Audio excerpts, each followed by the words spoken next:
Mhm.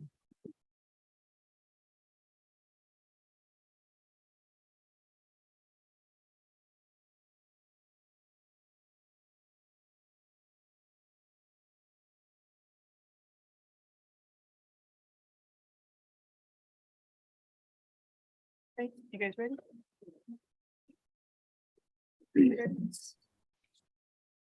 Yep.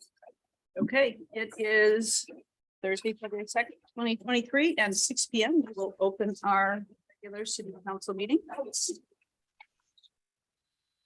Lindsay, would you call it? Yes. Councilmember Lester, Here. Baker, Here. Riva, Here. Cool, Here. Livingston. Here. Mayor Tom Phillips is not here, so Mayor Pro Tem. I'm here twice. All right, the first thing on the agenda is to join us in the Pledge of Allegiance. So if you all need to stand.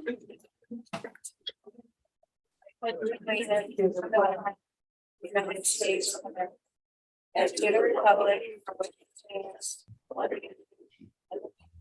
indivisible, with liberty and justice for all. Item number 3 is approval of the agenda. Would anyone like to move any of the consent agenda items to the regular agenda? Okay, seeing none, can I get a motion to approve the agenda? Motion. In a second, Second. all in favor? Aye. All opposed, same. Okay, the agenda is approved. So we're going to start today with a presentation. Ryan Jensen of Jensen Oswald LLC. I'll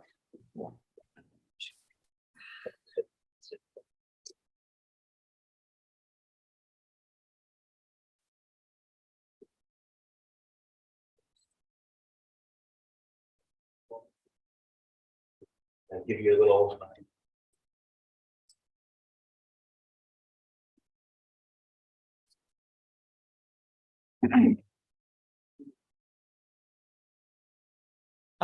It's all in PowerPoint. We don't have a clicker to go through. Is this the one you want to start with? Yeah, you just get to the next one. You can look for about 10 minutes.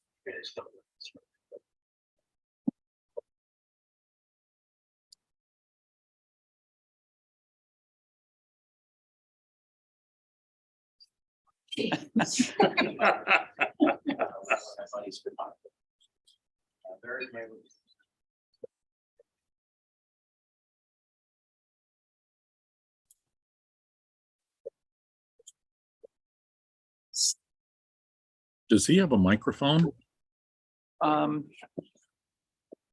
Really tall. We- For 15 years.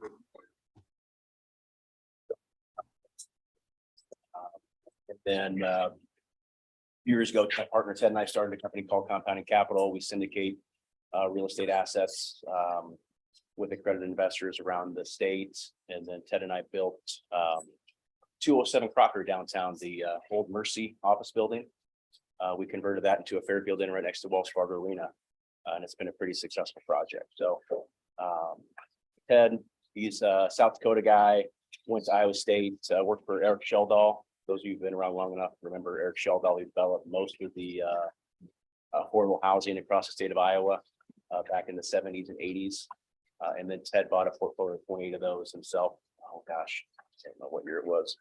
2002, and he's been growing his portfolio ever since. So him and I have been partners for 4 or 5 years, and this is our second hotel project. So we're really, really excited about it. So that's a little background on us. If you have any questions, feel free to ask. Next, we're planning a Fairfield Inn by Marriott. So I wanted to give you guys, if you're not familiar with Marriott, just a little background on why we chose that flag for this location, and the power that Marriott has, the loyalty program, and just in general. So Marriott has a culture of adaptation and inclusion. They have a program that they donated $50 million to try to get the underrepresented business owners or franchisees to try to get into franchise ownership, which is something not very many companies that size do, which is really cool. They have a global portfolio of 8,200 properties. They're the largest in the world. 30 brands to choose from, which made our selection process somewhat difficult, but we moved to a Fairfield Inn and we feel like meets the needs of this community the best from a cost of construction perspective, cost to stay, and then just the general amenities that are required for who we think our target audience is, which are the people likely that are going to be visiting Norwalk Central and taking advantage of the amenities you guys have over there. Their Bond Boy program, which you may or may not be familiar with, is the largest in the world. They have 180+ million members of that program, or 170, I think. Next place is Hilton with about 140,000 members. A unique note about the Bond Boy members have 10% higher ADR than all hotels around the globe. The reward points are better, but basically what that means is the people that stay at a Marriott generally spend more money, one at the hotel, two in the community, which means more tax revenue for all the retail services and room Marriott tax, or hotel motel tax, etc. This is a quick chart just kind of talking about that. Gives you a little indication of Marriott spending at their hotels.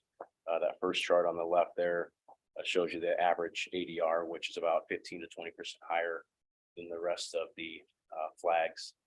And RevPAR, which is really geared towards the developers, is slightly higher, maybe 10% than the other competitive flags.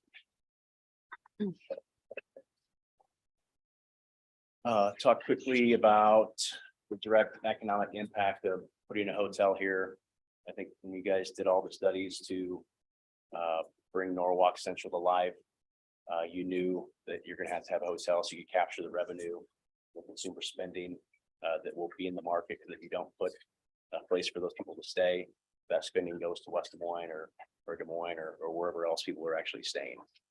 10% of the GDP in the USA is tourism, hospitality and tourism. So we're going to try to create some jobs right here in Norwalk. We're trying to build the right product that invites travelers to stay here and spend their money here when they're here. Give them a reason to come to Norwalk. Maybe it's not even a traveling event. I think there's opportunities with corporate stuff with the employers that you have here, senior living, that kind of thing. Obviously, the city will benefit from the tax revenue from the hotel, motel tax, and real estate tax revenue. We talked about keeping the spending here, and this will support new development of retail, hopefully more hotels down the road. So a little snippet on the jobs that we anticipate creating here. This doesn't include ancillary services that we'll have to hire out, contract out with local vendors. But we expect to create 20 to 25 new jobs. And I won't go through all these salaries, but there's a list of salaries and hourly wages for the staff that we plan to hire. I crunched some numbers, and these aren't perfectly accurate, but it's a guess based on the data that I have. And I think they're fairly conservative. But I outlined the hotel we're building is 79 keys, which would be about 28,835 rooms available per night for a guest to stay in, an average daily rate of $110. So I crunched some numbers on various levels of occupancy to try to give you guys a rough idea of the economic impact of keeping those dollars in Norwalk. So you can see the average guest spends about $45 a day on food, $51 a day on entertainment, $12 a day on tips, $19 a day on booze. And then I highlighted the sales tax and hotel and motel tax and the real estate taxes on them. So the bottom number excludes the proposed rebates we would get back from the city. But at a 45% occupancy, we're looking at about a $1.9 million impact to the community, extra spending here that isn't here currently. And that increases as we stabilize and as more people stay at the hotel. And those are dollars that obviously you guys would like to keep here and we'd like to keep in this market as well. So over the course of 5 years, we're looking at, I'd say a minimum about $11.5 million economic impact to Norwalk. So here's our proposed site. This is where we have architects and engineers, civil, working right now to put a site plan together that we can present to the city and start working through the approval process. I think you guys are all familiar with Hughes Crossing. We're looking at the corner of Hughes and Chatham there on the southeast corner. Nope, just north, the one that says under contract. Yes, yep, that's it. So the next couple pictures will give a little better indication of what that looks like.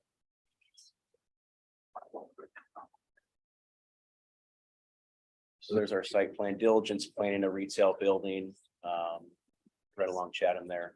You can kind of see our lot line. We're looking at about 1.85 acres or so.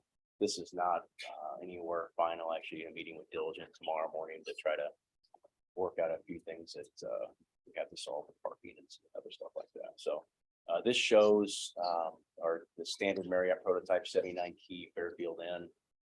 The pool is not in its traditional Marriott approved location. And we don't know what the city's thoughts on the pool location. We know that the PUD, everybody wants the buildings along the road. So I expect to have some discussions with you guys about that. But we can't flip flop the building because we have to have our big awning out on the road and it create a whole lot of other challenges. So we'll have further dialogue there. This is just a rough start. But that's what we have right now. So the next one kind of gives you an overlay where that sits on the lot, give you an idea of using Chatham there, what that looks like. We're mixing up the unit mix pretty substantially, and Marriott seems to be on board with this so far. We anticipate a lot of families staying at this hotel.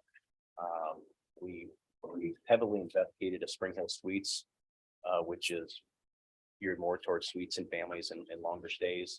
The cost of construction is about $30,000 per key more, which is primarily in furniture, fixtures, and equipment.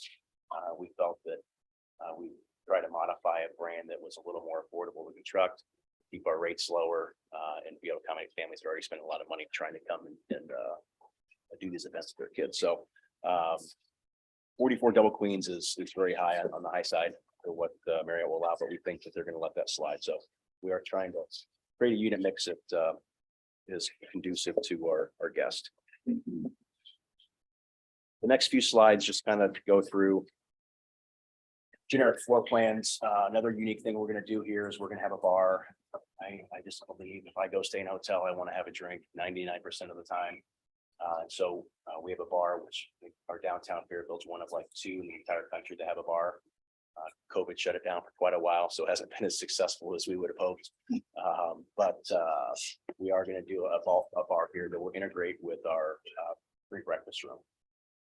And that will work right out to the patio, right out to the pool. That's one of the reasons Marriott wants a pool where they want the pool. And then the other floor plans are just the second, third, and fourth floors, which are just, show the suites that are there. And then there's some rough elevations. We haven't finalized the color palette or anything like that yet, but this is one of the generic options that Marriott has that I think is a little more modern. Most of their color palettes are yellowy, beigey, looks like they're straight out of the 80s.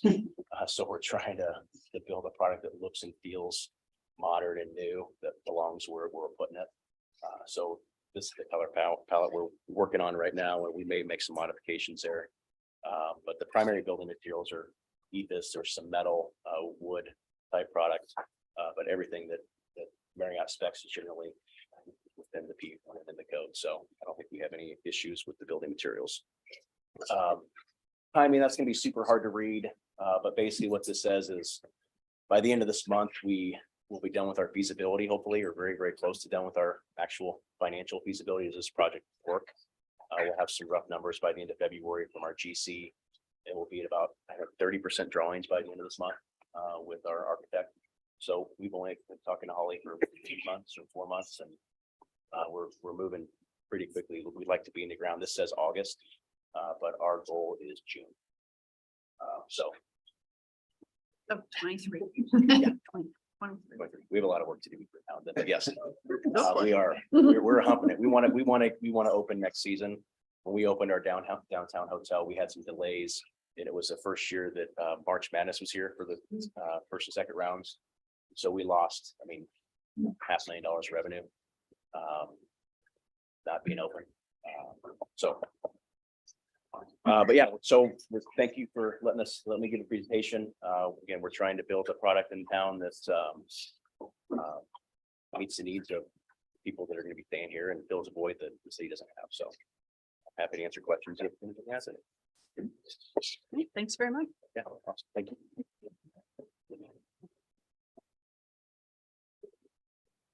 Okay, item number 5, welcome of guests and public comments.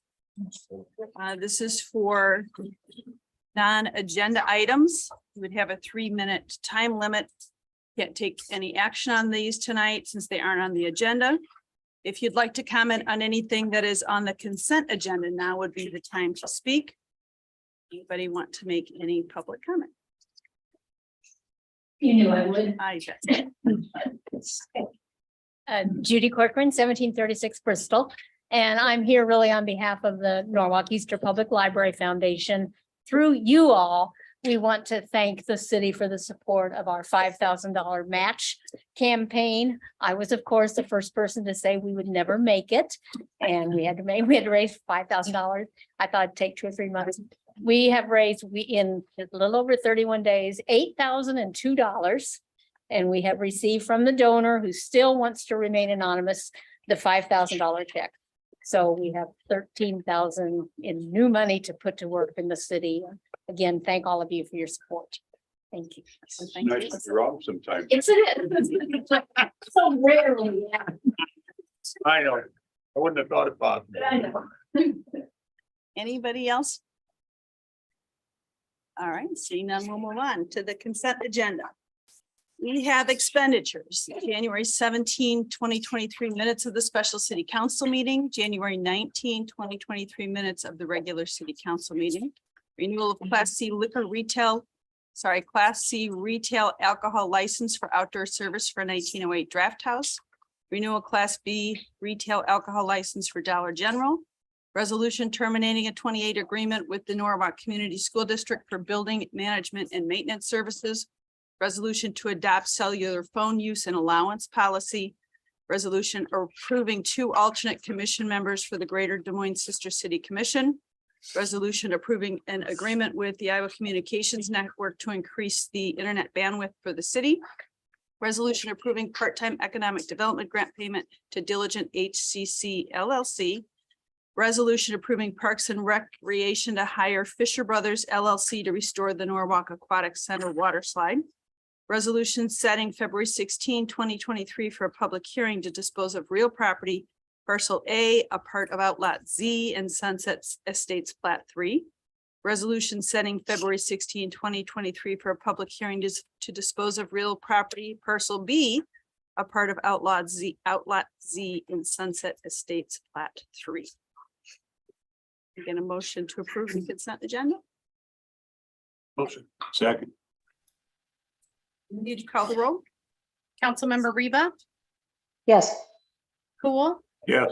Livingston, Yes. Lester, Yes. Baker. Yes.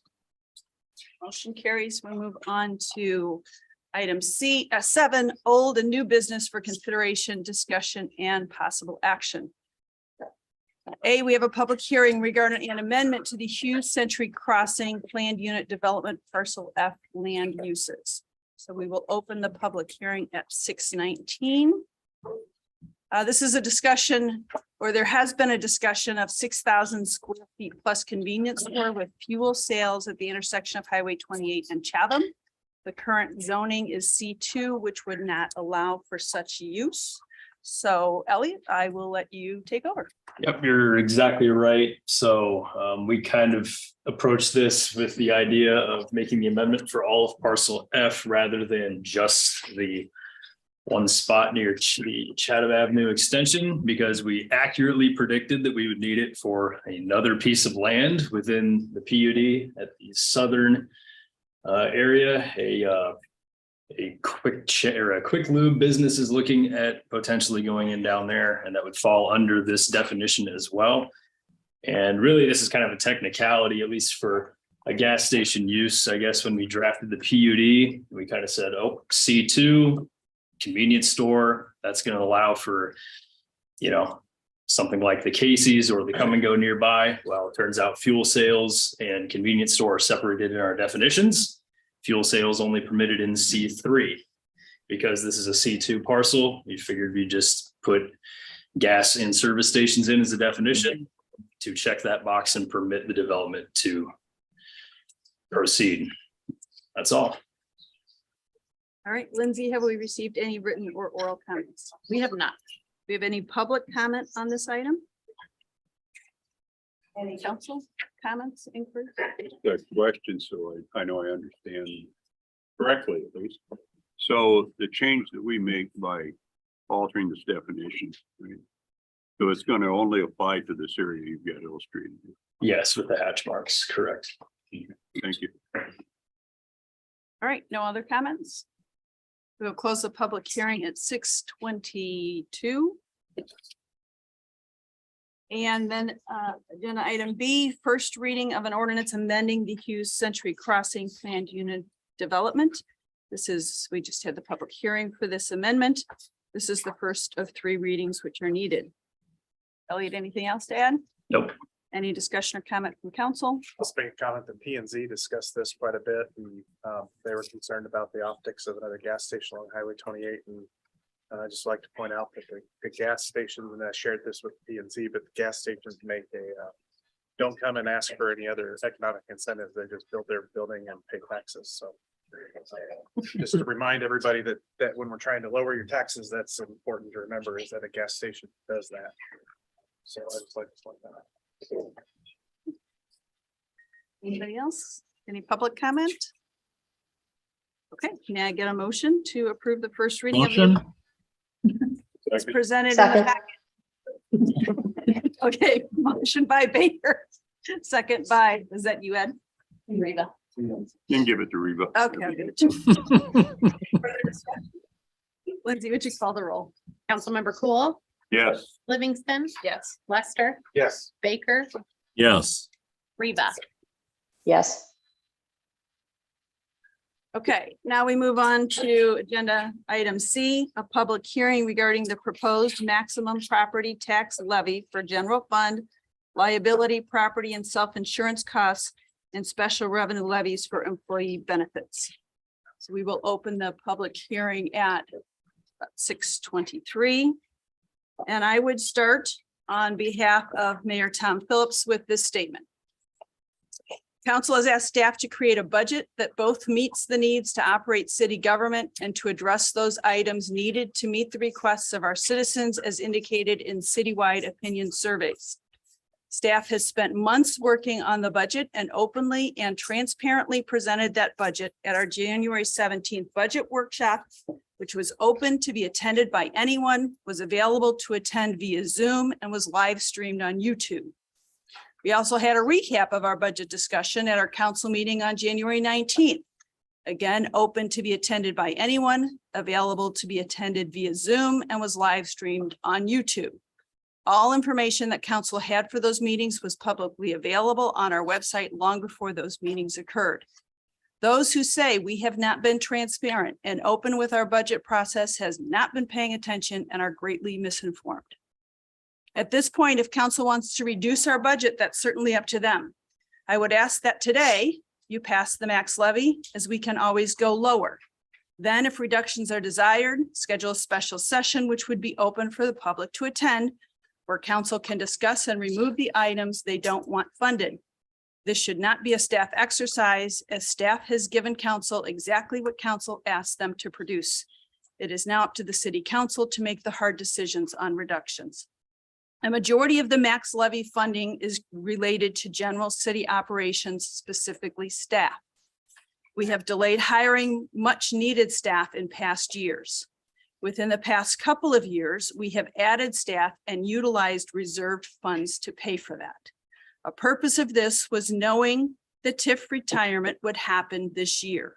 The staffing includes police officers, firefighters, library staff, city attorney, and the first IT professional the city has had. In addition, the city has made an effort to be competitive in the metro. We have good staff and we want to retain them. We conducted a comprehensive wage study and balance adjustments across 2 fiscal years to bring us more in line with the metro and other like communities.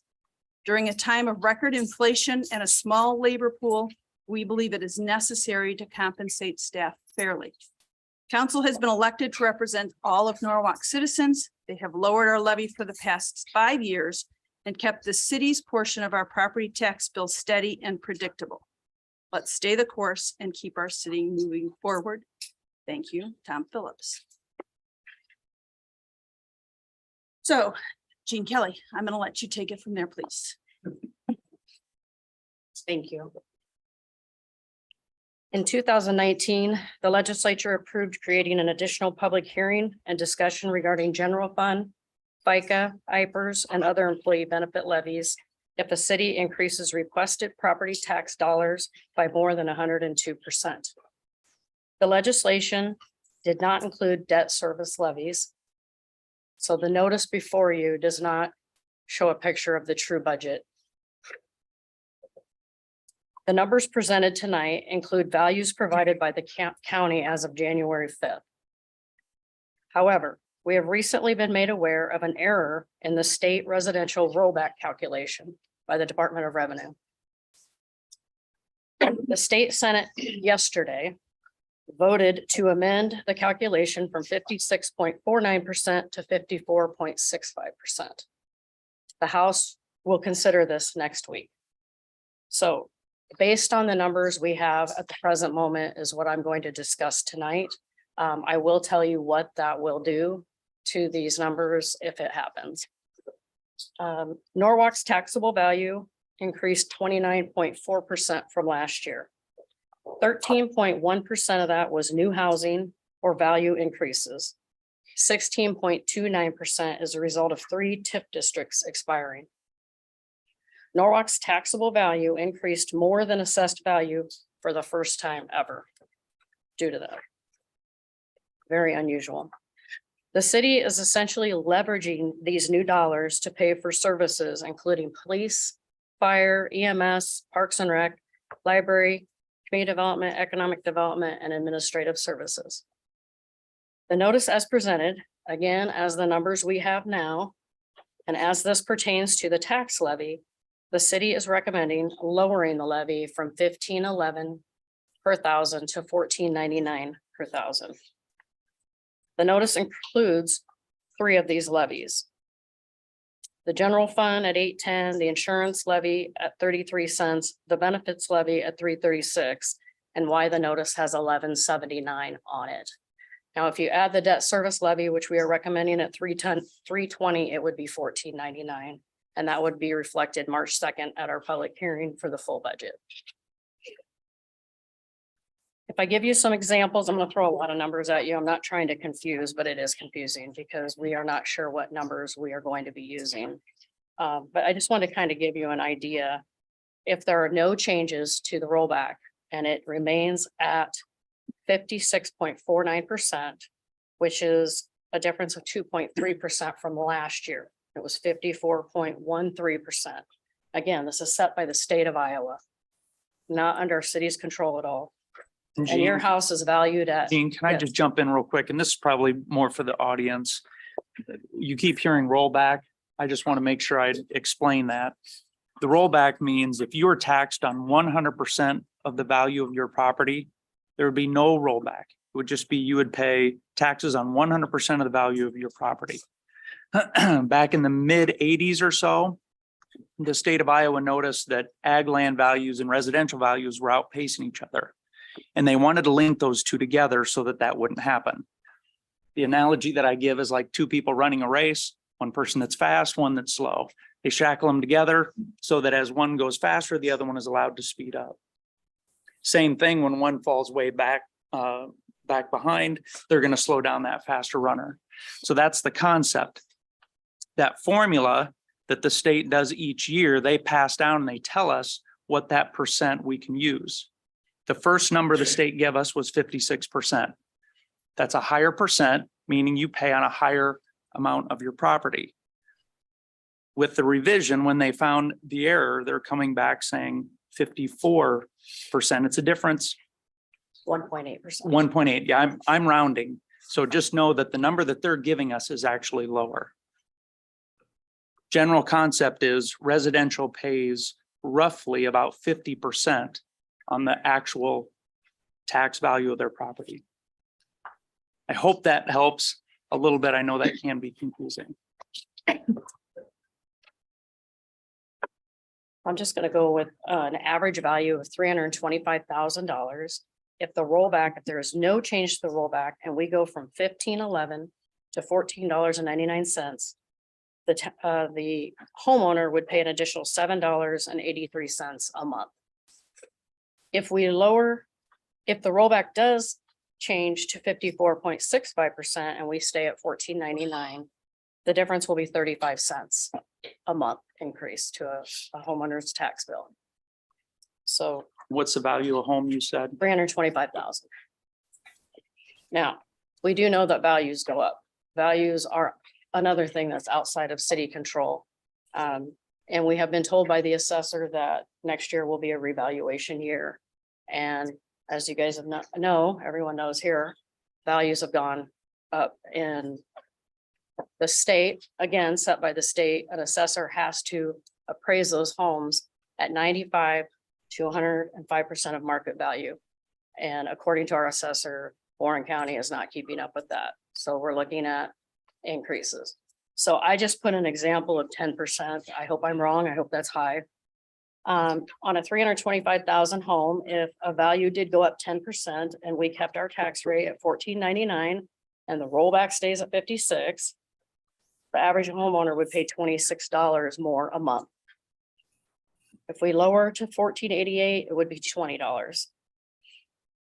If the rollback goes down to 54.6% and we lower to $14.88, the average cost of a homeowner paying more on a $325,000 house, $16.30 a month. A lot of numbers there. Staff, I still feel like we could stay the course with going to that 1488 number by the time the final budget is approved on March 2nd. But I wouldn't mind waiting to see what those valuations do. This does not affect this process because the numbers are going to go lower. We can always go lower. We just can't go higher. So this state is recommending we just stay the course on our public hearings. All right.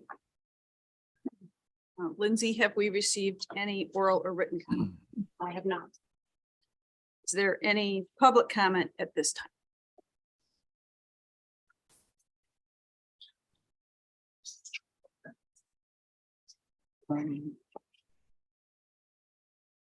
I will let you know if there's an online comment. State your name and your address, please. Ethan Carpenter, 1218 Meadow Drive.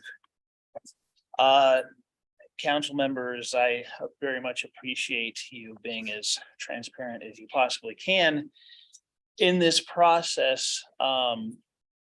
I obviously understand that wages go up, expenses go up, obviously with inflation and everything like that. I just, in the current economic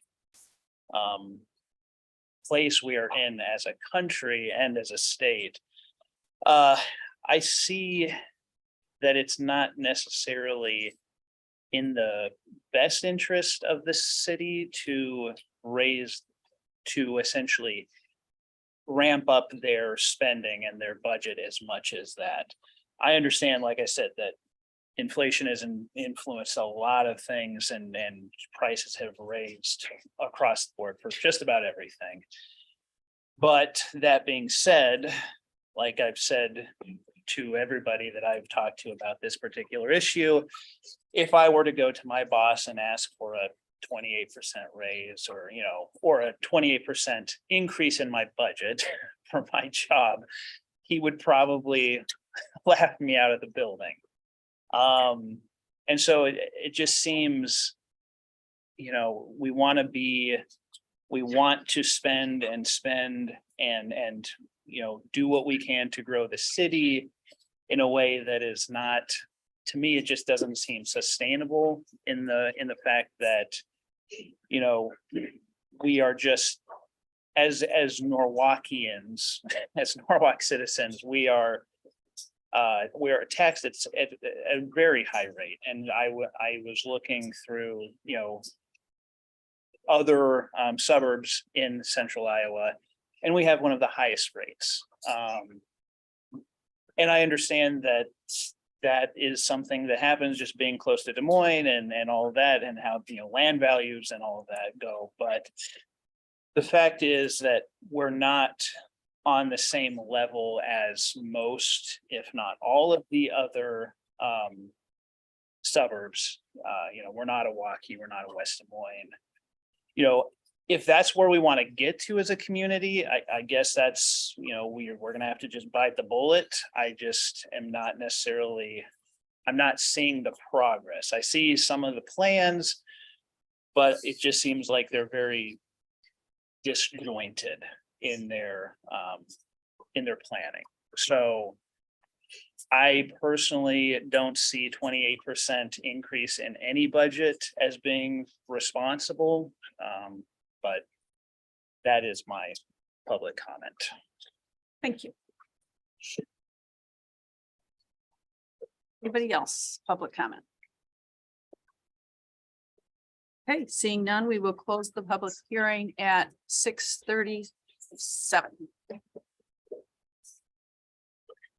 All right, item D, resolution to approve the proposed maximum property tax levy for general fund liability, property and self-insurance costs and special revenue levies for employee benefits. All right, we just had the public hearing on this, and Jean, do you have anything else to add? Any discussion or comments from council? I should reiterate what the mayor wrote in his comments about that we've delayed a lot of things, and this tip rollout was planned for several things that need to be added. So the bulk of our increases due to that, and things that we've been delaying. I mean, multiple years of delay on some of these things. So I have some comments that I did some checking around, you know, on the way up to this. And I know that this council, contrary to the comments, is a fairly conservative group. And I know that we've been pushing the property rate, the assessment rate down. Levy rate down for the years that we've been here as a council. Now, I had communications this morning with both Representative Gustafson and Senator Garrett. Stan said that he talked with the chairman of the committee that is writing the legislation in the House side, but he didn't get back to him today, and he would let me know, you know, obviously as soon as he could. He's been pretty helpful about that in the front. Julian sent me an email that I'd like to read if I could. Sure. And he says, "Hi Ed, you may know that we passed Senate File 181 yesterday in the Senate. This bill corrects an error that overtaxes some residential property, will result in cities receiving a little less revenue than they were expecting. It takes effect immediately on passage and applies retroactively to correct the error. There may be another more general bill. I am not on that committee, so I am not directly involved in preparing these bills. I hope this helps a little, Julian." So it throws another unknown in there for us besides the economy and besides the appraisals. I also did some looking around at other property tax rates, because as long as I've been here, I've always heard that Norwalk is the highest property tax rate. And we aren't, Des Moines is, and there are a few cities above us. That said, Waukee is right at the middle at 13. Okay, they're right at the center of 100 cities. And Indianola last year, their rate was 13.6. Carlisle's was 14.89. Ours would be around 14.99. And I guess two things. One thing, we're setting a maximum rate tonight or maximum levy, right? And I think we should just leave things alone where they are right now, because we don't know what these variables are going to be, but we may have a pretty good picture of what they are before we set our final. Right? So I guess what I'm thinking is that we don't touch anything and keep it the way it is as it goes to the state right now. And then when we meet again to set the rate, we'll probably know what's going to happen with the valuation. We'll probably have a clearer picture of what the state's going to do. So we'll have a better idea of what we've got to work with and how we can do it. To go along with that, I'd also recommend that, you know, we adopted several goals for the city and we come out and polish those every year. And I would recommend that we establish a goal to have a property tax rate that would be the lowest in Warren County. You can't really put a dollar amount on that because there's so many variables in this, right? But if we had that as a goal, we could work toward that. We can't legally bind future councils, but we could adopt a policy or an action plan that says whenever we would receive an increase in our tax base, a substantial increase, that we consider diverting part of that toward reaching that goal. And that would be in keeping with what we've been doing over the years, where we've constantly brought it down a little bit each time, trying to work our way toward that. We're getting close. I mean, we're getting toward the middle of the pack now in the county, right? But it would be nice to have the lowest tax rate and be something we could all feel good about, provided we could still maintain, you know, our adequate services in the community. And the last point I'd like to make is that if I had a business out there and my business picked up 66% more market, right? I would not be cutting my staff. I'd be trying to make the most of that increased market. Our community has grown. It's what, a little under 15 now. It was 6 when I came here. And we've got amenities now that are coming in we couldn't have realized before. And it's because of a plan. It's not a haphazard thing. We've been working on this for years. Okay. And I just think that we need to maintain the positive atmosphere of the community. We need to maintain the positive things that are going forward. How that relates to a final budget, I don't know. We're still going to have to consider that and weigh all that. But I would caution those that might want to take a hatchet out. And I would remind them that some of these expenses we've been carrying out of reserves.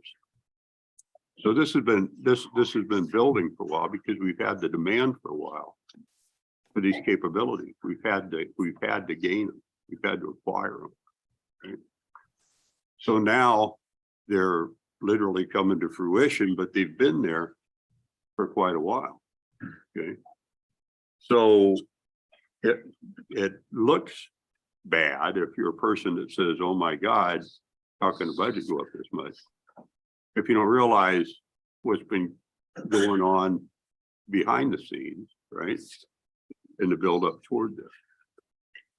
Anyway, so coming away from this, what I think I would like the council to consider is to take the current tax rate reported as our top number, right? Then let's take the time to look and gather the pertinent information. So hopefully we can make pretty good decisions when we set the final levy and we pass the final budget. So anyway, that's my 2 cents. I mean, I can't disagree with you, Ed, although I would substantially, I would say this. We do take the time. The last thing you said was, let's take the time and evaluate the information. Right. I paraphrase. We do No, that. I know that I know we're saying the same thing in just a different way. We do that. We do it every time. We are, I think, a very thoughtful and a very evaluative council. We get the information, we evaluate it, we ask questions, we dig deep, we challenge, we do all of those things that I think we need to do to be mindful of what the city needs and doesn't need and benefits from. So I agree with what both of you have said. So, all right, anybody else, any comment? Okay. May I get a motion to approve the resolution as presented in the packet? Motion. Second. Okay, motion by Reva, second by Lester. Any further discussion? Lindsay, would you call the roll? Councilmember Livingston. Yes. Lester, Yes. Baker, Yes. Reva, Yes. Cool. Yes. All right, the motion carries. Item E, resolution authorizing a memorandum of understanding with Jensen Oswald LLC. So we had a presentation by Mr. Jensen tonight. And I would say this for clarification. This is necessary for the flagship hotel to be satisfied that this project can move forward. This is a memorandum of understanding and not a formal development agreement that would come later. An MOU is an expression of an agreement to proceed that the parties have reached an understanding and are moving forward. So Holly, what else do we need to know? Basically, this document type is a little bit new to the city. We've only kind of taken a look at this type of an agreement or soft agreement, non-binding, a couple of times, and both times now they've really been related to hotel projects. Hotel projects are a little bit more time sensitive in certain ways because they have this application process to the flag to become a franchisee. And there's specific timeframes that they have to meet within that. And then there's due diligence periods when they're looking at closing on the land. It's a little bit longer than some of the normal development projects. So with that, it kind of turns our scheduling a little bit wonky when we work on the urban renewal area process amendment and the development agreement scheduling that we have to do anytime you use TIF for a project. And it flip-flops things a little bit. So our bond counsel just mentioned this document a few months ago, and they said, how about we start looking at just doing these MOUs with some of these development projects if they're not fully ready to move forward with closing on the land. They're not at that point yet where we are going to execute a development agreement and start the urban renewal area process. Because once we start that, it's a lengthy process, costs everybody a little bit of money. So this way, it's just a really good way to let the developer know that the city is interested in this and we will support it moving forward.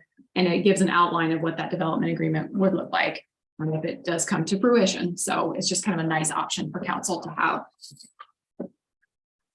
And I think you heard everything about the project's scope, but we could sure run through the scope again if anybody wants to talk about that.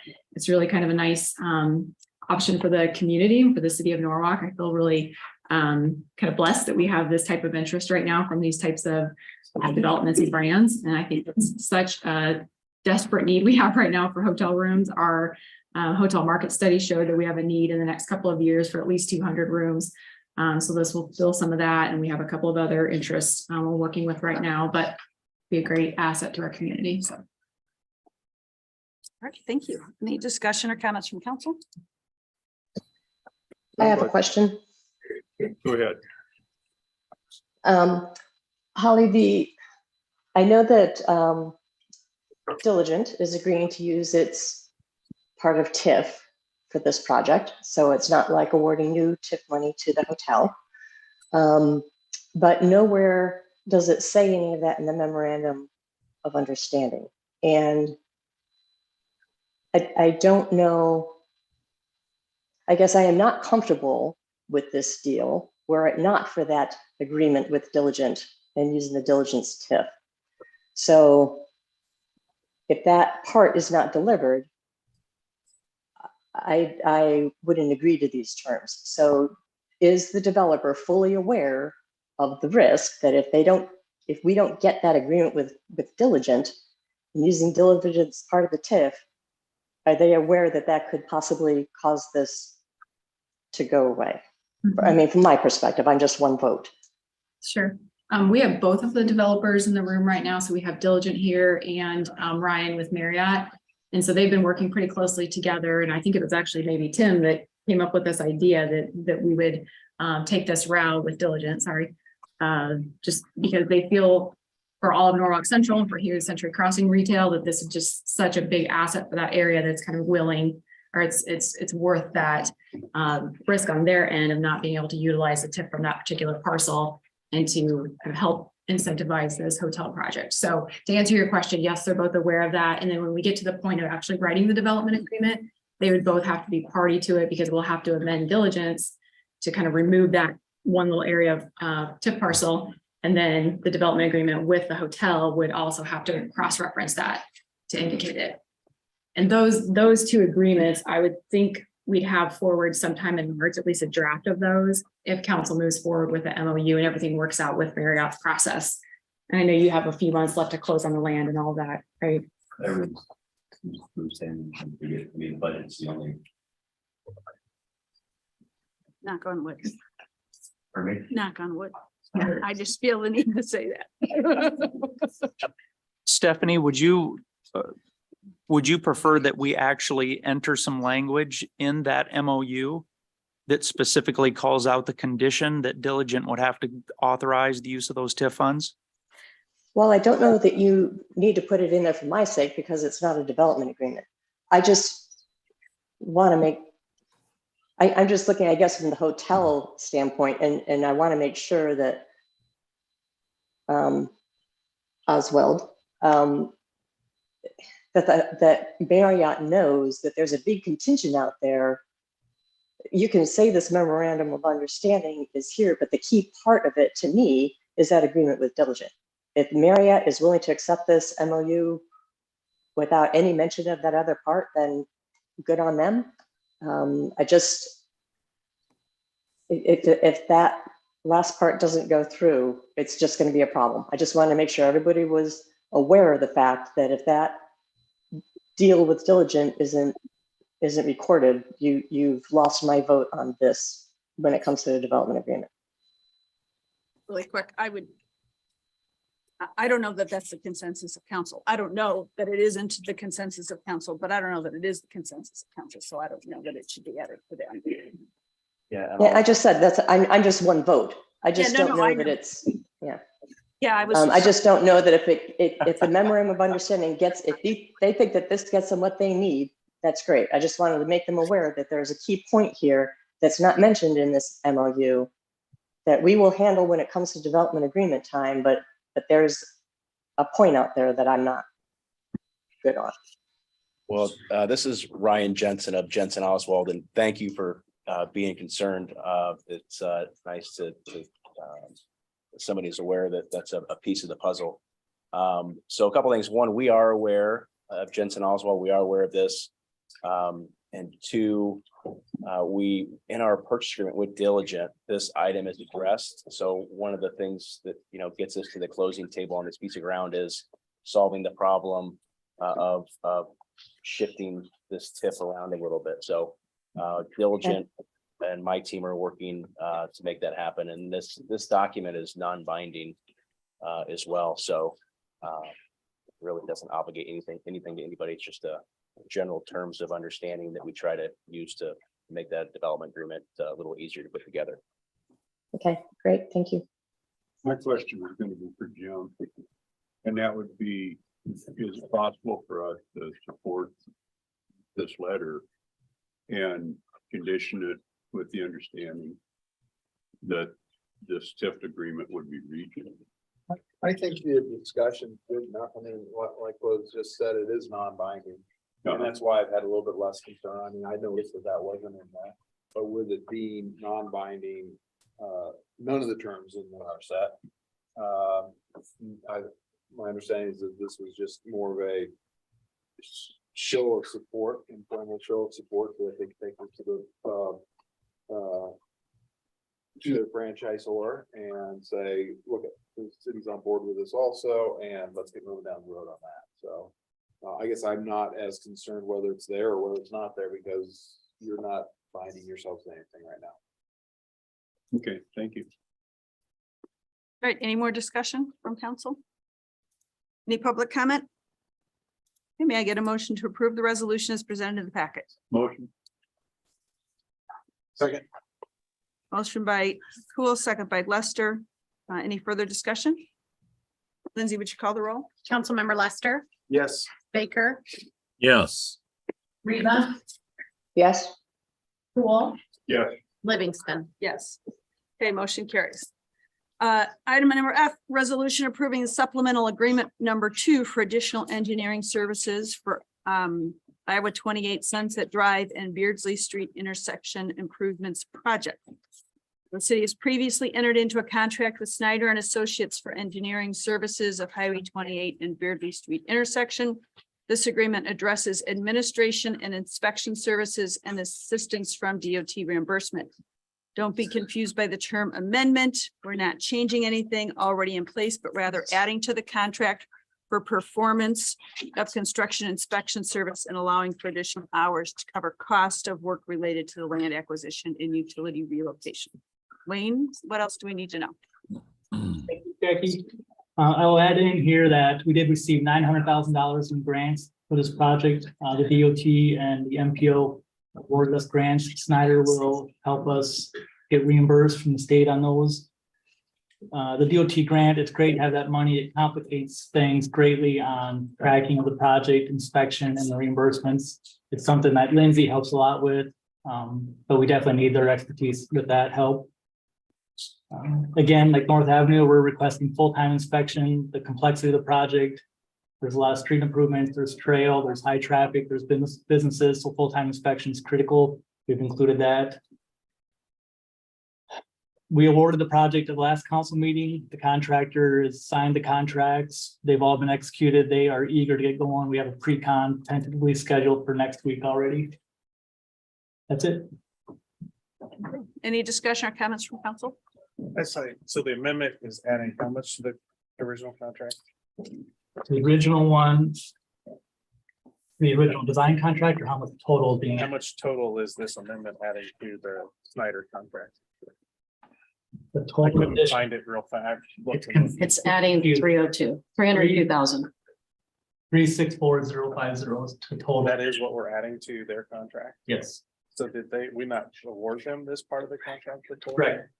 So I feel every engineer does it a little different. B&K, when they bring their design contract forward, they almost always include construction too, right out of the gate. Bolton and Mink, what they'll do is we'll do a design contract and then an entirely new contract for construction. Snyder does a design contract and then they amend the design contract to add in construction inspection. Okay. The amendment makes it sound like something was missed and I don't like that terminology. That's just how they do it. Thank you. Mhm. So basically, they're gonna shepherd the project. They'll inspect it, make sure that it's up to the standards and the way we want it to be. Correct. All right, any other comments? Any public comment? I get a motion to approve the resolution as presented in the package. Motion. second, Motion by Cool, second by Riva. Any further discussion? Lindsay, did you call the roll? Councilmember Baker, Yes. Reba, yes, Cool, Yes. Livingston, Yes. Lester. Yes. All right, item G, resolution, I'm sorry, the motion carries. Item G, resolution authorizing the mayor to accept a bid for services with Aircon Mechanical Corp. Involving replacement of the controls for the public safety building HVAC system. Short version is that public safety desperately needs some improvements to their HVAC. Chief, what else do we need to know? This is the first step of getting the problem fixed. The money's available in the CIP budget for this fiscal year. There'll be other projects that we'll have to bid out later, but this is the first step. Any discussion or comments from council? I just want to say that I hate all these buildings that have these control mechanisms that seem to have to be replaced on a regular basis. Well, this one's getting fairly old already. This is probably the oldest one, yeah. Two different systems tied into one. It's a bizarre Which is- thing. Part of the problem, and this will be one system that ties everything together. Yeah, that'd be great. If it works out, geez. That's what they're telling me anyways.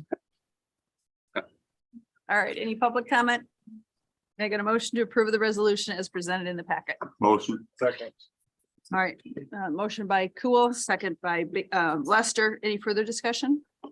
Lindsay, would you call the roll? Councilmember Reba, Yes. Cool, Yes. Livingston, Yes. Lester, Yes. Baker. Yes. All right, motion carries. Item H, a resolution approving an agreement accepting a surety for public infrastructure at the Hughes Century Crossing Plat 5 area.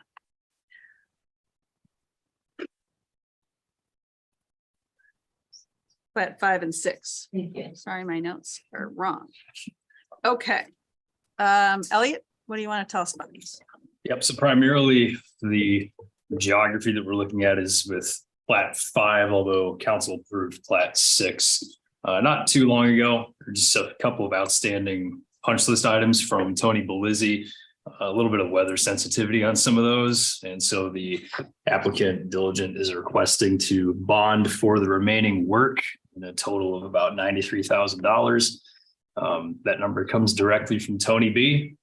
And that should cover all the remaining punch list items on Hughes 5 and 6. My understanding is that they want to get the plat through council to facilitate sale and get that gas station lot and the hotel lot ready for transaction. That's all I have. All right, any discussion or comments from council? Any public comment? May I get a motion to approve the resolution? Motion. Second. All right, motion by Baker, second by Cool. Any further discussion? Lindsay, would you call the roll? Councilmember Cool, Yes. Livingston, Yes. Lester, Yes. Baker, Yes. Reba. Yes. All right, motion carries. Item 8I, resolution accepting a competition surety for infrastructure and approving the final plat of Hughes Century Crossing Plat 5. Nothing more, Elliot? Nope. All right, any discussion or comments from council? Any public comment? May I get a motion to approve this resolution as presented in the packet? Motion. Second. All right, motion by Reva, second by Lester. Any further discussion? Lindsay, would you call the roll? Councilmember Livingston, Yes. Lester, Yes. Baker, Yes. Reba, Yes. Cool. Yes. All right, that motion carries. Item J, resolution approving the site plan of Jones Family Dental. This would expand the dental office at 1350 Sunset Drive, adding a little more than 2,300 square feet. P and Z recommends approval contingent upon a shared parking agreement. Elliot? Yep, so this is approximately the doubling of the commercial space available here. And they had plenty of room to do this when they first constructed the building.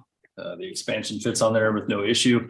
The only thing that we asked from the development team is to provide the document outlining shared parking agreement in the adjacent lot to the north. Some of the parking spots behind that retail building are signed for the dental office only. And so between that and the provision of that document, they'll meet the parking requirement of the site. That was the primary item of discussion at P and Z. Otherwise, everything else checks out with zoning. All right, any comment or question, discussion from council? So should we, or do we need to add a condition on that?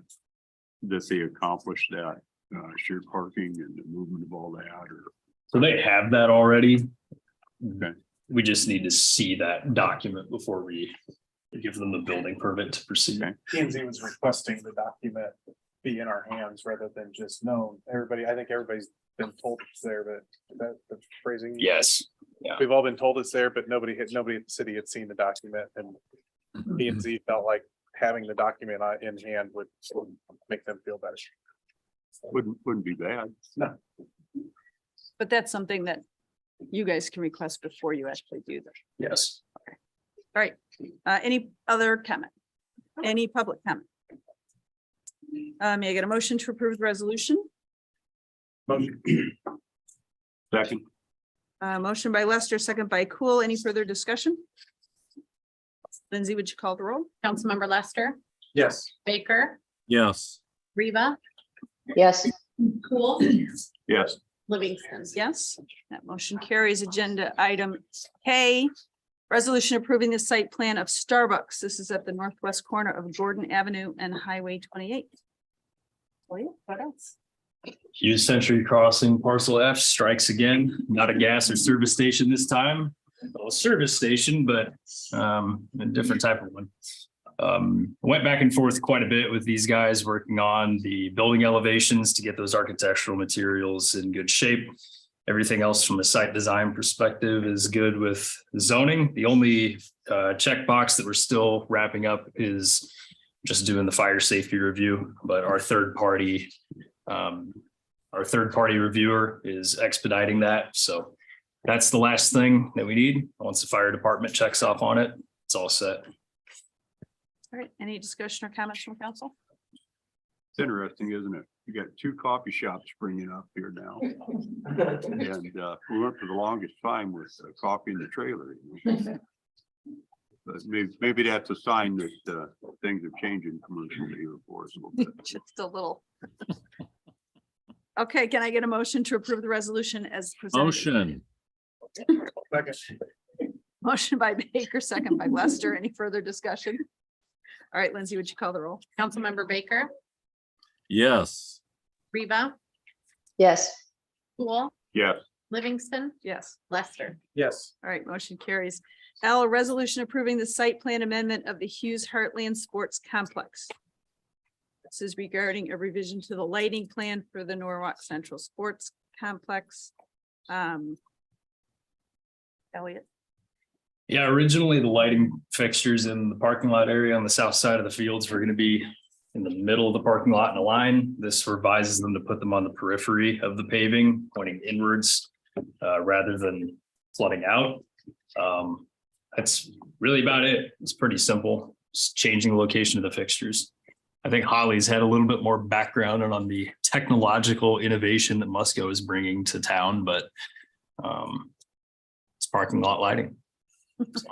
Pretty exciting what they're planning. So I think they'll be in front of council in March, proposing a few things that'll kind of incorporate hopefully our city building, but yeah, the technology and these lights and their dugouts and the billboards and everything that they're doing is really pretty wild. And it's going to be the first in Iowa, and some of it will be first in the nation. So it'll be a pretty cool thing.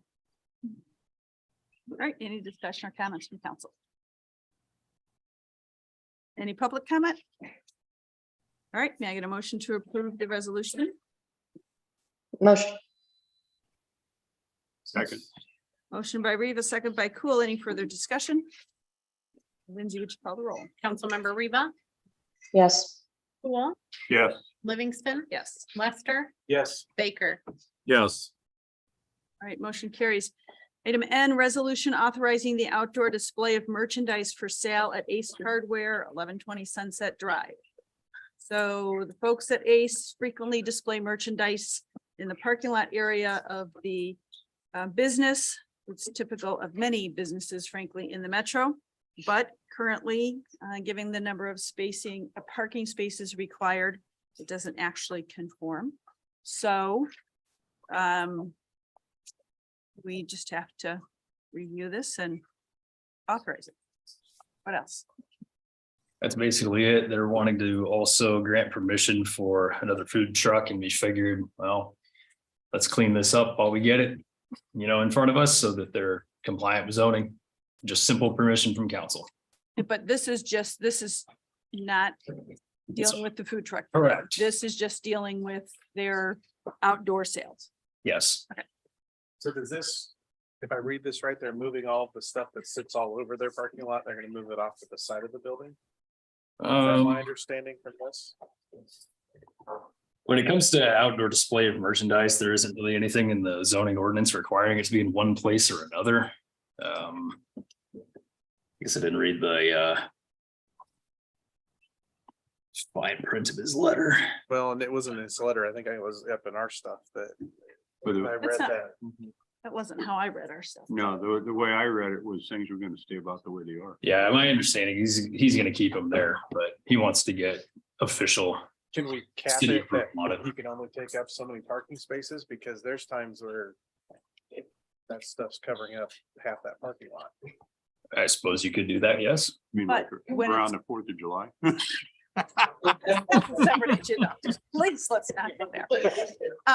Yeah, but if I don't ever see, and maybe I just don't ever see it, that it causes a problem with parking. There always seems to be enough parking, even if this takes up a lot of parking spaces. I see that lot full, especially in the afternoons, quite a bit. Yeah, I don't disagree full. I just don't see it as, Hey, maybe I would put the stipulation that I don't want him using the merchandise to block the drives within it. Maybe that's the issue I have, because right now he blocks the drives, which takes away a whole handful of parking spaces. Maybe that's the issue I have with it. But yeah, it takes away a whole bunch of parking spaces that nobody can get to, so. Outdoor. It doesn't bother, the outdoor merchandise. storage doesn't bother me and the display doesn't bother. It's just kind of maybe how he's had it in the past. It's just kind of all over and it's not. So perhaps granting it with drive aisles being kept clear. okay, any other comment? Yeah, I do. I also don't have a problem with the outdoor storage or display. But I have seen the parking lot full, especially around the 4th of July. And I mean, it's okay for his business, but what about the chiropractor? What about Dollar General? Those people are trying to park too. So I just want to make sure that, I mean, I kind of like the idea of limiting how many spaces he can take, but I don't know what the right number would be. I mean, I like Dave's idea of at least don't block the flow of traffic. But there are times that I've gone there during the day and the parking spaces are taken.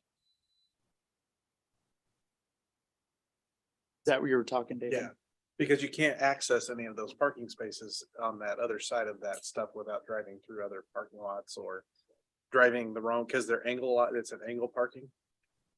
So I mean, you've got 7 or 8 spots there that are just empty all the time because can't really get to them safely. Yeah, you mean on the south end there. Yeah. Yeah, I actually frequent that business quite a little bit. Different projects and honeydews and whatnot. Now, usually there's plenty of parking. I mean, honestly, there usually is. But I agree with David, the stuff on the south end usually is sitting open and people aren't in there, just as it's depicted in the photograph here. I don't know as it's as much of a problem for the other 2 businesses because there's usually parking open up there around those 2, you know. And I really don't know how you control how somebody arranges stuff on the property, I guess. Other than by David's comment about keeping the driveways open. But I'd expect the business to be able to display things outside. The nature of that business, one would think that's what they would do. So I don't have a problem with displaying things outside.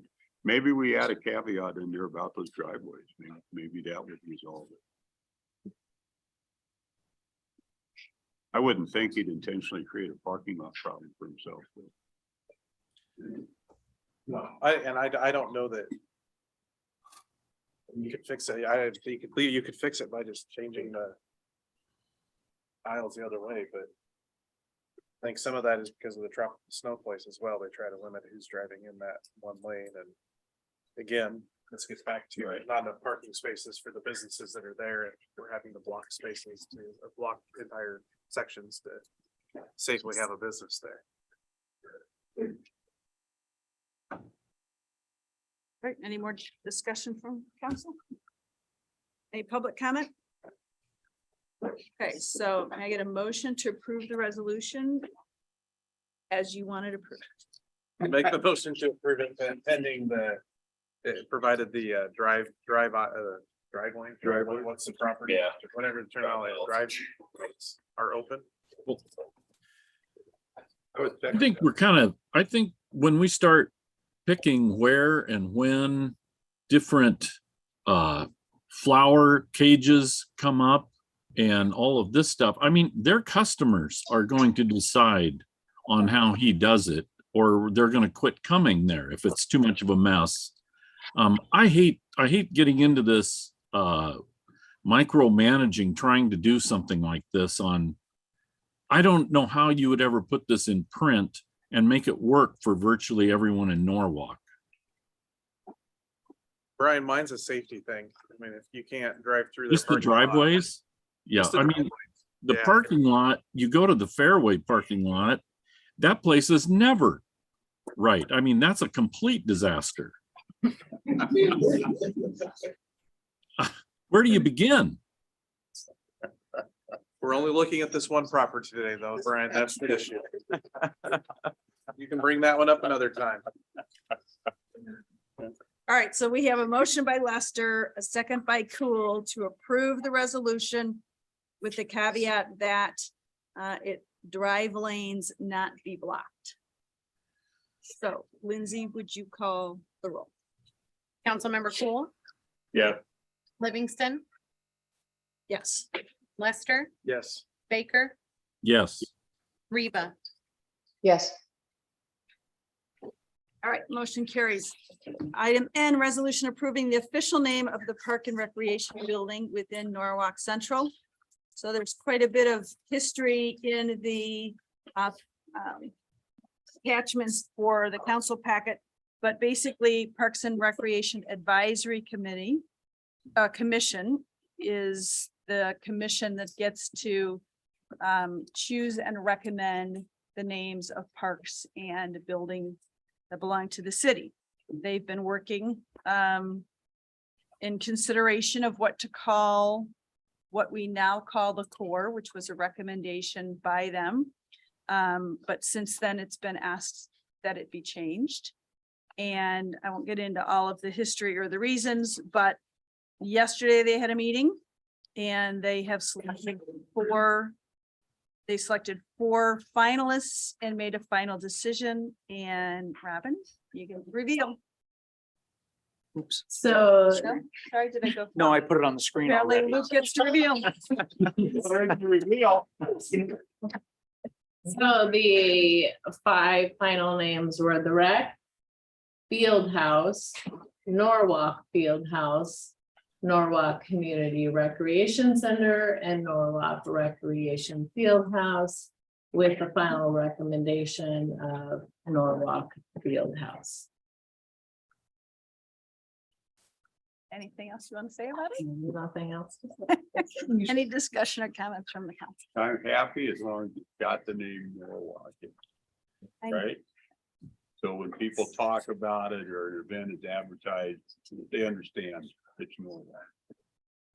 I am completely underwhelmed. I understand why there's a request to move away from core. That's a much better name than the Norwalk Fieldhouse. But I don't know, sounds like part of the board to me. in the end, it is what it is. Anybody else?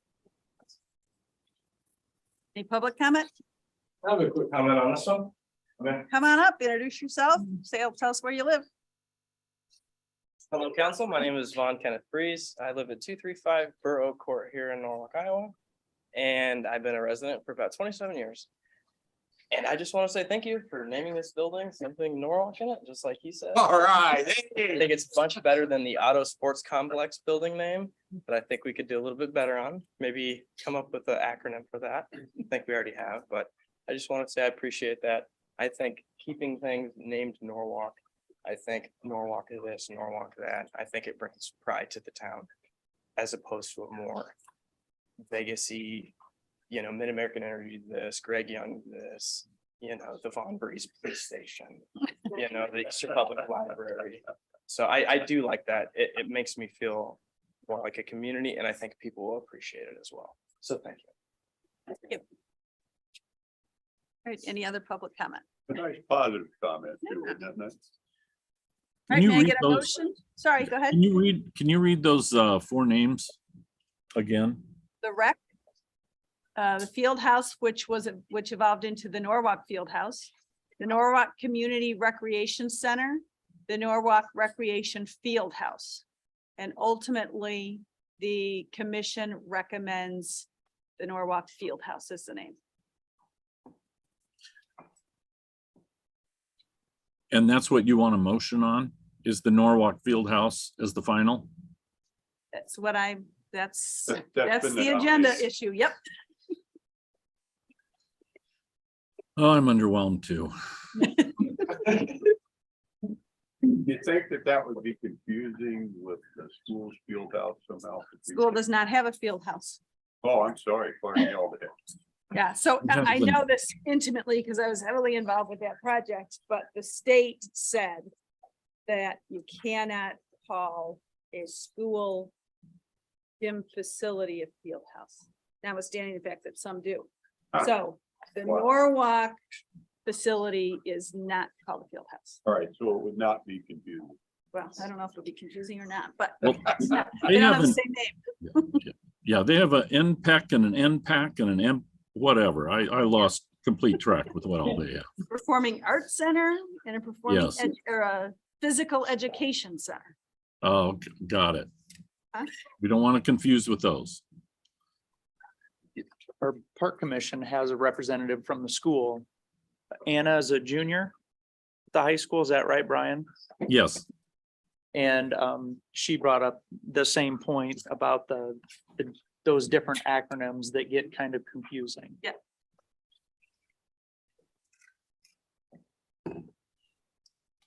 All right, any additional discussion? May I get a motion to approve the I'll resolution? make a motion for the Norwalk Field House, since it's recommended.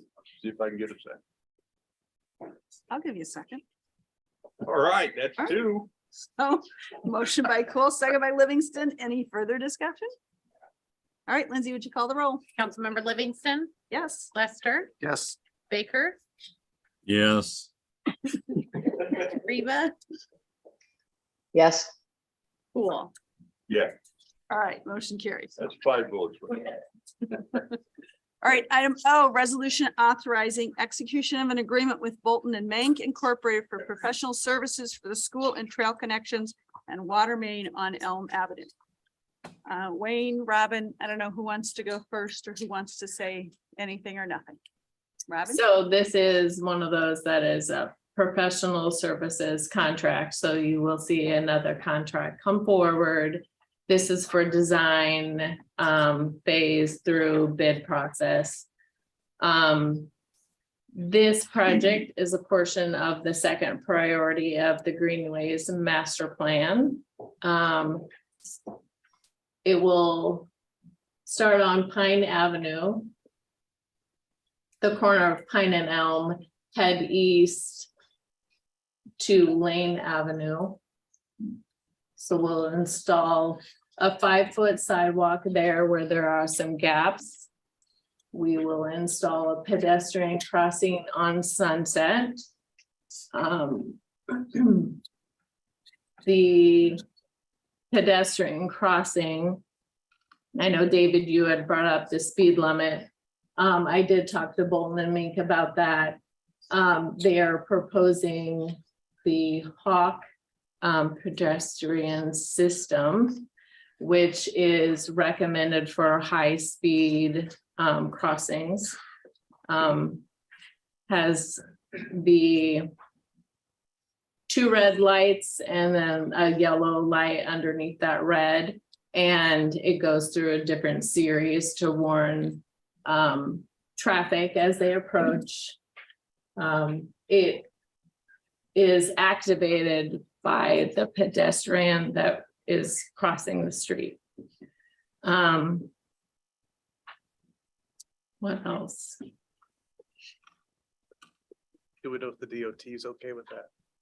Or we're- They will be working with the DLT closely on this. Yeah. Thank you.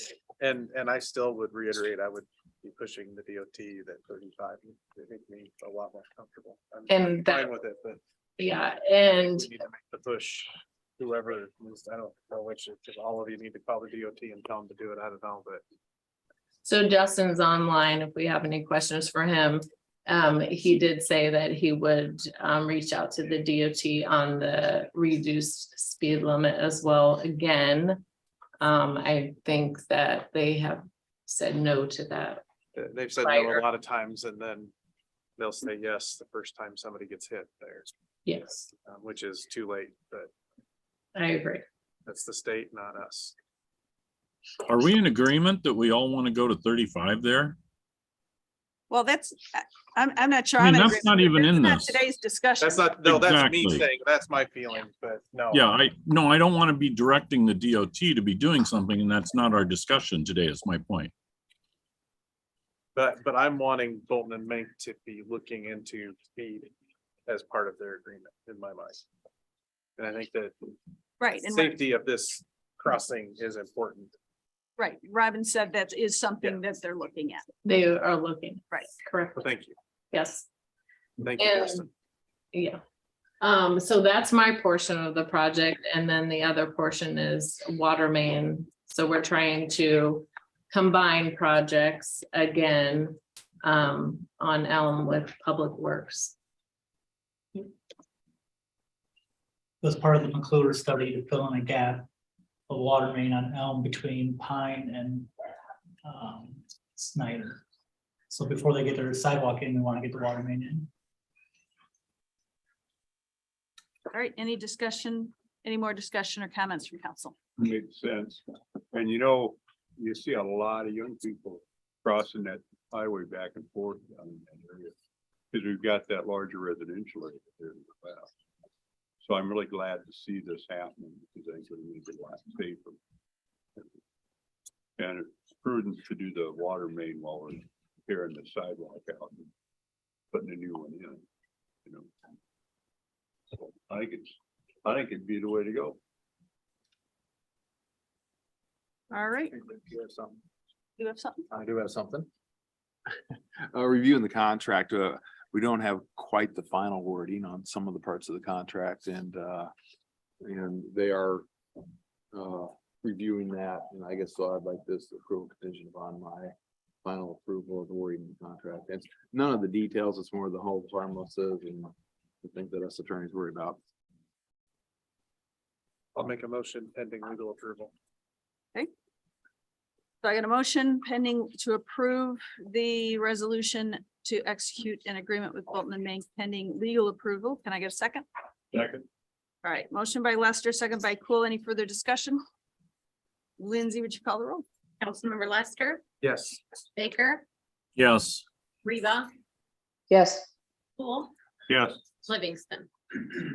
Yes. All right, so that motion passes now.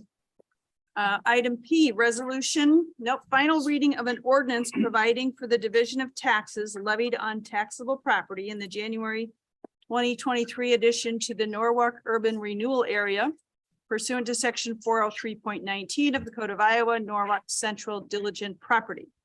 So this is a final of 3 readings needed to restart the TIF for this area. Anybody on staff want to say anything? Any discussion or public comment from council? Any public comment? May I get a motion to approve the final reading of the ordinance? motion, Second? I'll second. So a motion by Baker, second by Livingston. Any further discussion? All right, Lindsay, would you call the roll? Councilmember Baker, yes, Riva, yes, Cool, Yes. Livingston, Yes. Lester. Yes. Okay, may I also get a motion for adoption of the ordinance?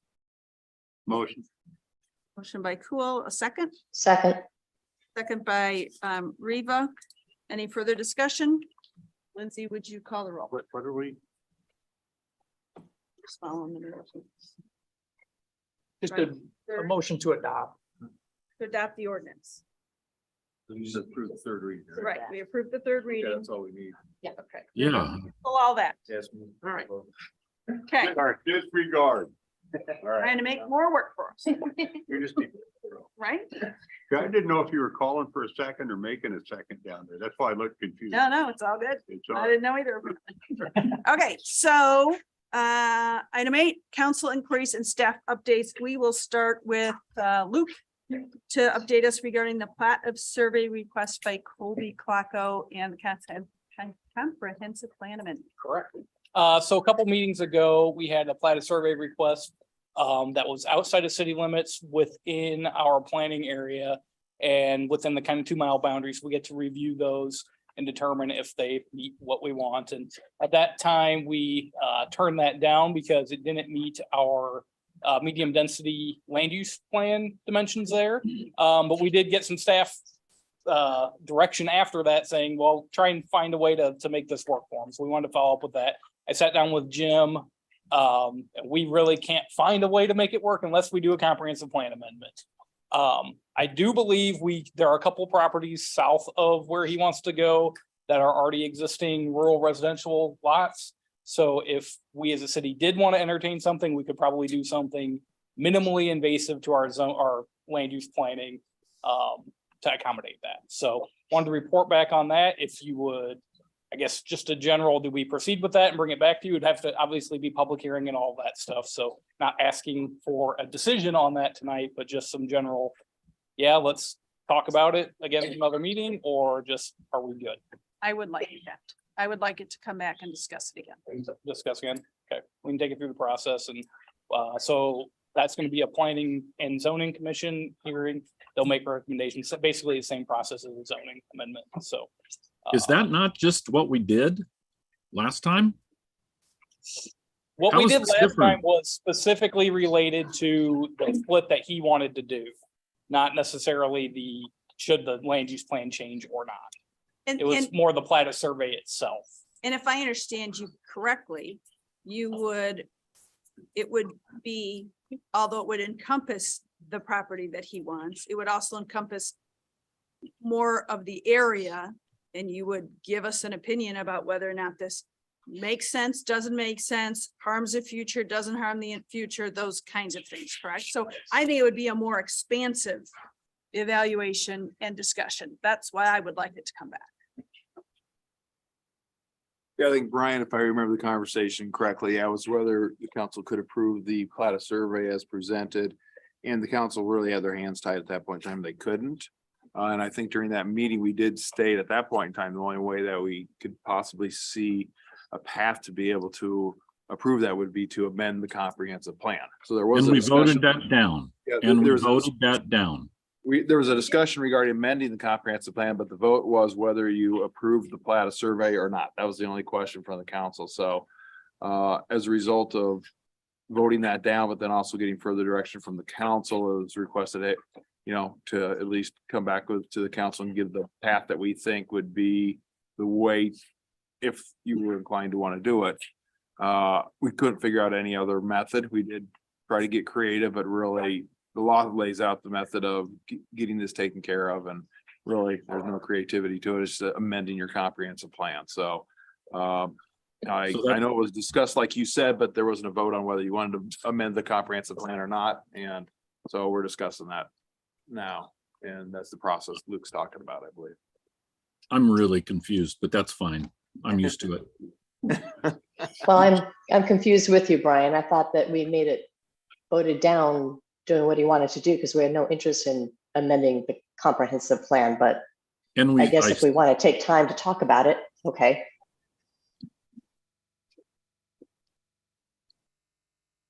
We voted not to amend the plan.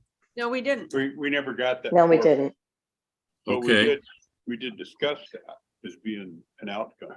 Yeah, I think from the comprehensive plan discussion came into the fact that if you wanted to approve it, that needed to come in addition to us changing the comprehensive plan. Well, ultimately, council voted not to approve it, which then de facto says don't do a comprehensive plan amendment.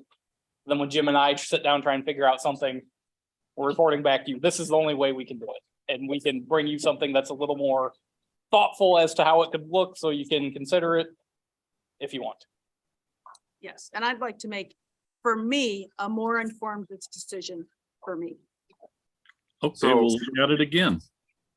Yeah, I think one way we could go about it is, is, what we could do is have it on a future agenda and ask council formally, that really, I don't think you can vote for right now, but to formally direct us on whether we want to send it to P and Z and actually go through the process of amending the plan, because that's, Yeah. that's a lot of work to setting a do that. future- You know, so I think maybe have the council address it next and say, I can give you some take a formal map vote of whether we options of send it what to it P would and look Z or like not. and then, I think that's a good idea. I'm not necessarily opposed to hearing something again or thinking through something again, because you don't lose much by talking. But I think it would be probably prudent for us to have the discussion we're having now, but have it on the agenda. So the staff knows whether or not to burn staff time. Those people know whether or not there's a possibility or not. You know, 'cause you hate to dash people's hopes if, you know, it's not there. I'd rather be upfront with them. okay, we'll prepare something for the 16th. Yeah. All right. Anything else that you want? Just, Updates or anything? I get a quick couple things. Permits were up again in January, so we were 15 single family permits in January. So I think we were 12 in December. So pretty solid numbers for really cold weather.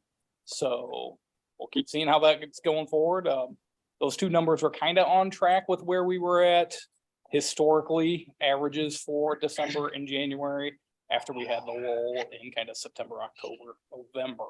So Are those single family permits and? 13 of them were single family, and we had one duplex that we consider that a townhome permit. It's counted twice because it's 2 units, but one structure, so. Okay. All right, thanks. Thank- Luke Nelson.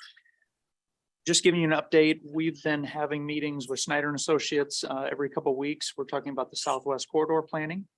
And it's nice to see that they are starting to check all the boxes for all their environmental review, starting to look at what that corridor looks like way off in the distant future.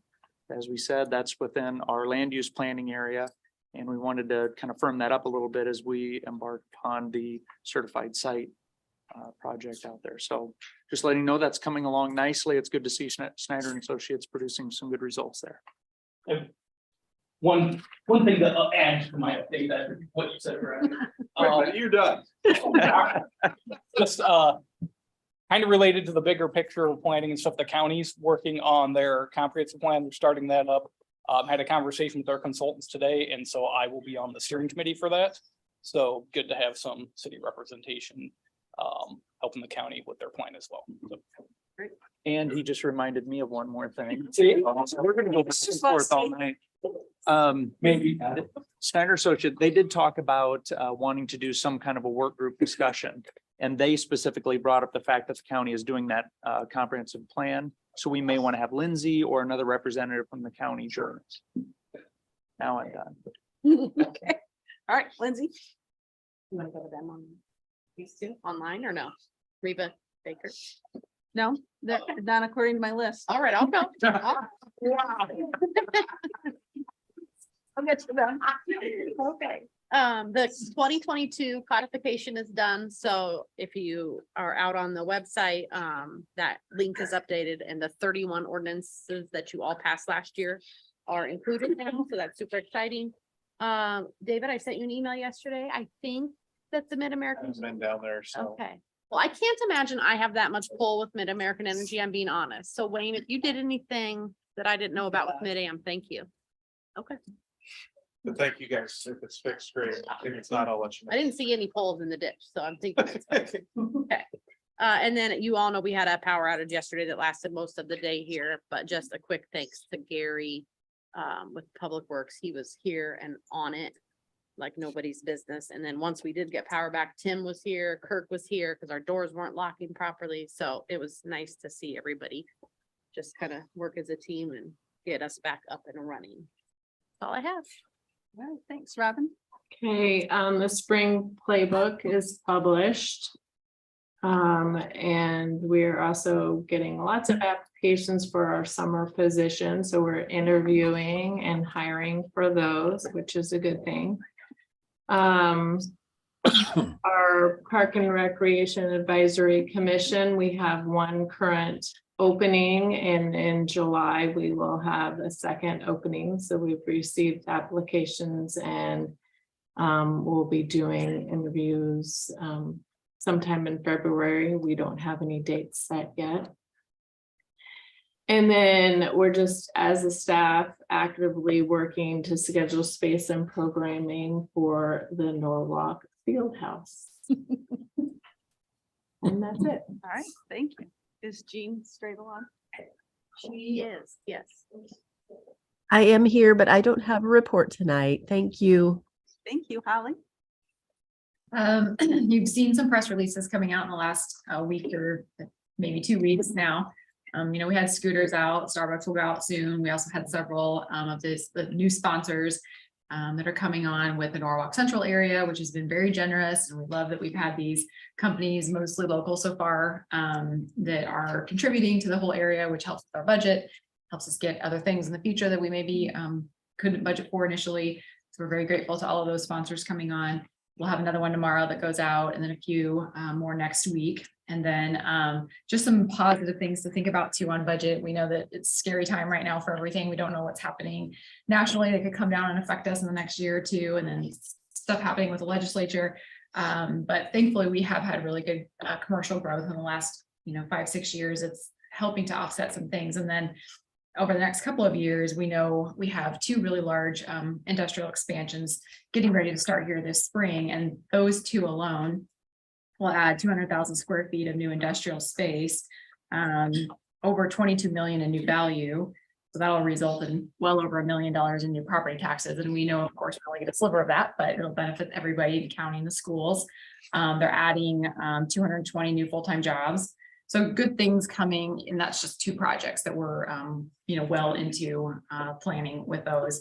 So not to mention everything that's happening in Norwalk Central. Almost all of the commercial properties that are available in Norwalk Central are under contract. We have 1 still available along Highway 28, and then we have some in the town center parcels still available, but those are going quickly, and the surrounding land are starting to get a lot of good interest in contracts on commercial properties as well. So that's all good and positive. And then also the Dunn Industrial project that you all passed a couple of meetings ago with that new development group that purchased the 19.5 acres, and they just closed on another 20 acres next door to that.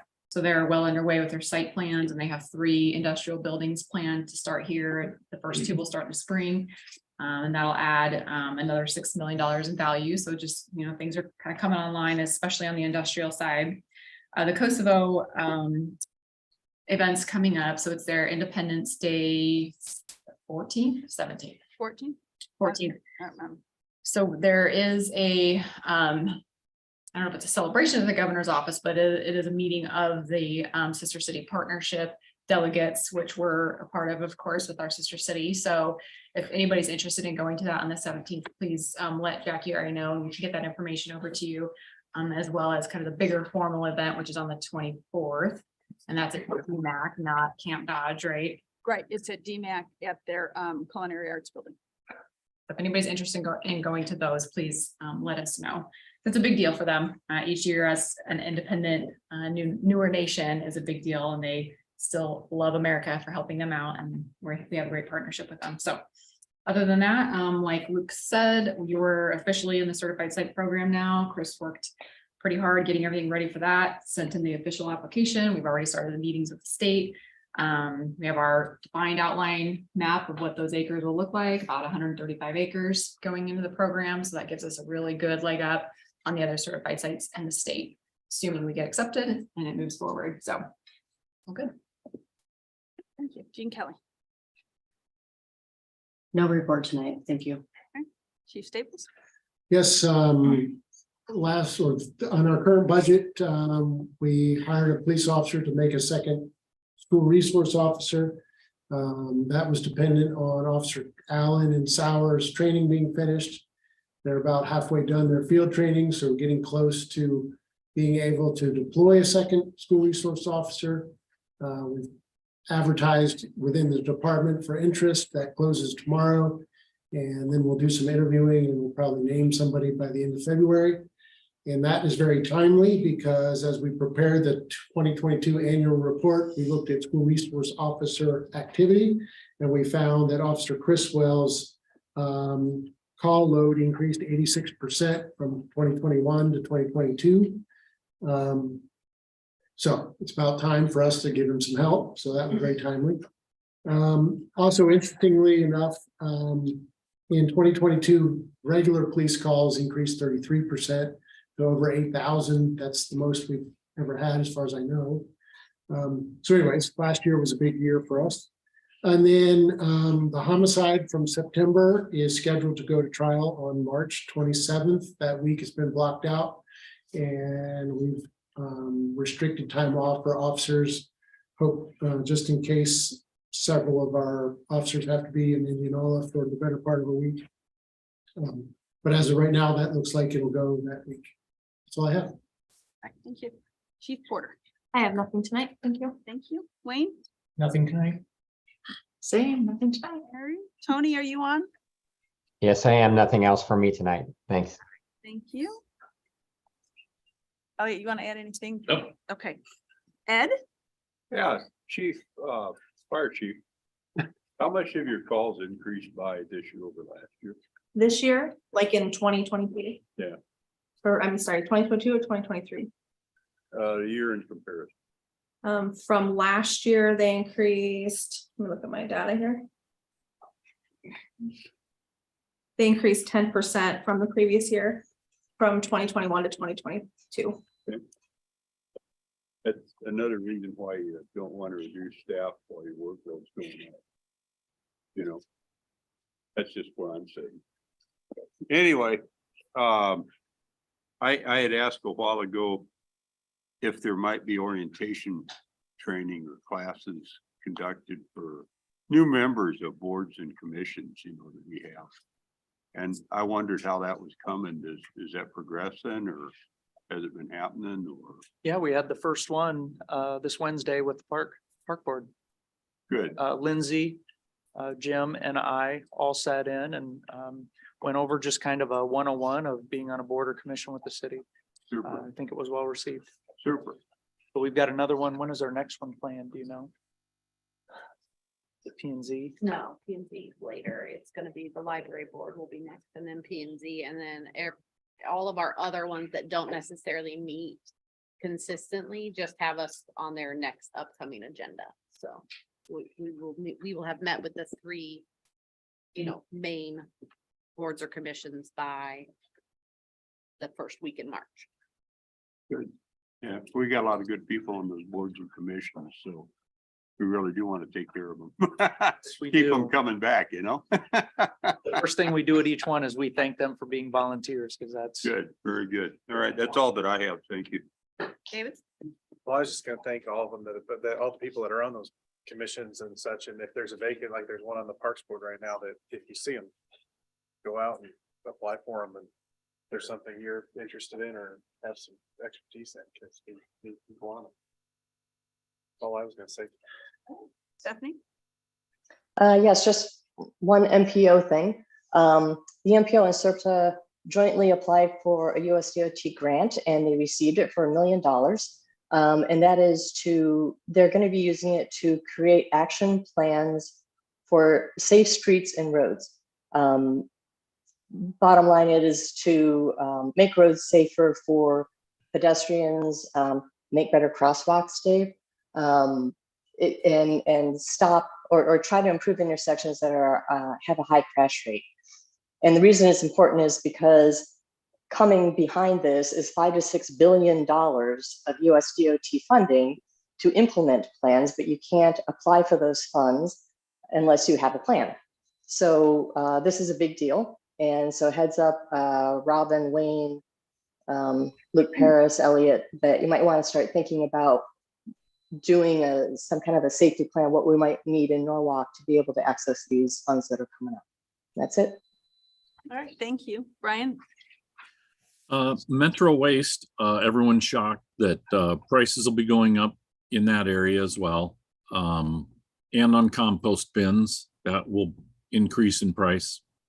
Other than that, I'm good. Right, Jim? Nothing.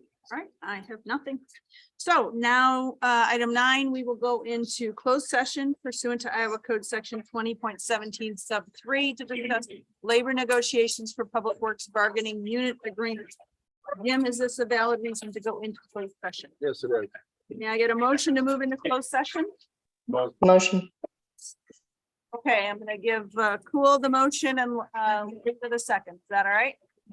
And Lindsay, will you call the roll? Councilmember Reba. Yes. Cool. On this discussion is about. Yes. Lester. Baker. Yes.